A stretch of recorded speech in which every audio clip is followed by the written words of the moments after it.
خب سلام عرض می‌کنم خدمت شما بینندگان محترم. یک مصاحبه دیگه داریم با یکی از دوستان به اصطلاح مسئول.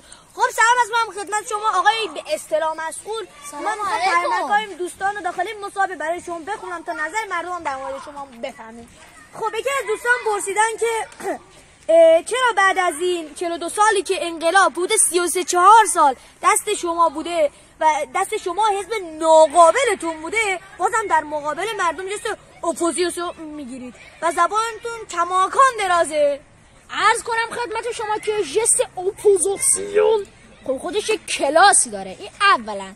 دوما این که توپ رو از زمین خودمون دور کنیم و بندازیم گردن وقتی بگیم ما هم در کنار مشکلات مردم هستیم و هیچ تقصیری از به وجود اومدنشون نداریم آقا جون. خب بزرگوار در این خباستی که انجام میدید بفرمایید منظور از بقیه کیا هستن؟ یعنی مشکلات رو گردن چه کسایی میخواید بندازید ها؟ چه کسایی؟ مسلمه دیگه رهبری سپاه نهادهای انقلابی و بقیه دلسوزان. پس چقدر شما پرو کرد داره با وقاحت تمام دوباره شرکت میکنه تو انتخابات و اظهار فضل میکنید. ما از همون ابزار استفاده میکنیم که فرعون استفاده میکرد. یعنی چی؟ واضح‌تر بفرما.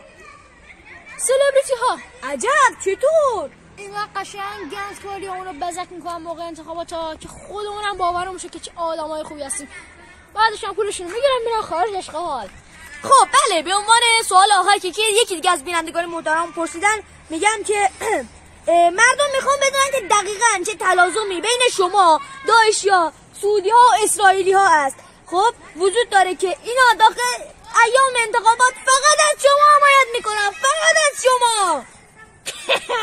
ببین اونا عربای حقیقی ما اصلا ما هم موضوع رای اونا عملیات اینا رو دقیقا مو به مو تو کشور اجرا میکنیم. خب اصلا تشکر نمی کنم از آقای به اصطلاح مسئول و تا یک مناظره دیگه شما رو به خدای بزرگ میسپارم.